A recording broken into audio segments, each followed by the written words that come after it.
L'effectif est au grand complet ce matin à Fadan Gourma.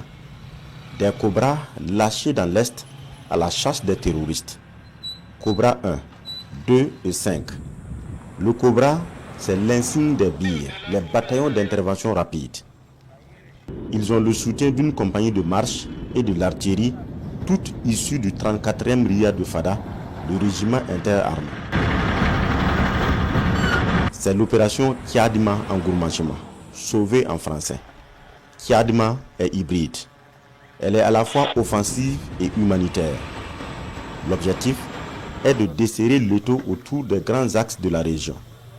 Alors dans le convoi, plusieurs centaines de tonnes de vivres à distribuer et des marchandises pour approvisionner des villes. Au moins 130 camions civils sont dans la rame. Sur tricycle et même sur moto, des populations coupées de leur localité profitent de l'occasion. 6 villes doivent être ravitaillées, essentiellement sur la nationale numéro 4. La dernière est Partiaga, dans la Tapua, à 465 km de Ouagadougou, sur l'itinéraire choisi. Le premier objectif, c'est Tanwalbougou, à 46 km de Fadan Gourma. Nous croisons à nouveau le chemin du capitaine Lyon à la tête du 5e BIR.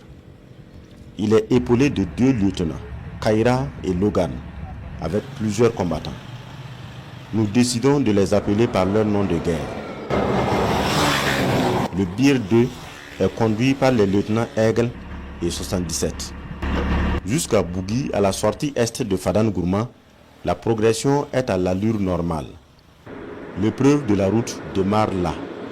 Une première escale de 2 heures pour fouiller les nids de poules devenus des nids de bombes artisanales prisés par les terroristes.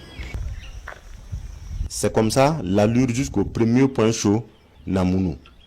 Quelques habitants sont encore sur place, la plupart ayant quitté depuis des mois. Et c'est ici le premier cauchemar du convoi.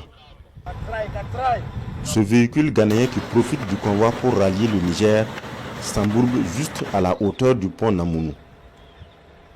Sur les rives de ce marigot, les groupes armés terroristes ont tendu plusieurs embuscades, en témoignent ces épaves de véhicules qui jonchent la route.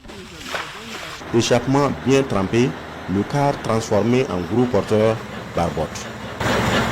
Peine perdue. Le capitaine Lyon met ses hommes et ses moyens à sa disposition.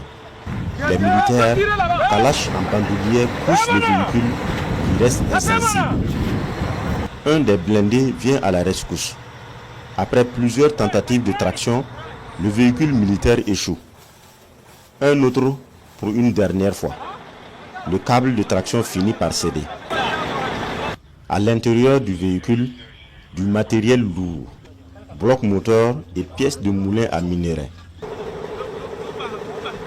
Le choix est alors net. Il faut laisser ce véhicule sur le carreau et poursuivre la route.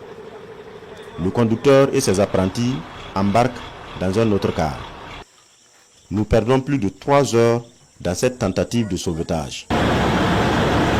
Depuis la tour de contrôle du 34e RIA, l'armée de l'air appuie les hommes au sol. 34 km de parcouru, il se fait déjà tard. Les menaces de mines et d'embuscades rendent impraticable la route la nuit. Le capitaine ordonne un bivouac. Un site est alors choisi et nous faisons la première nuit à la Belle Étoile en pleine brousse pour reprendre le sens de la marche le lendemain.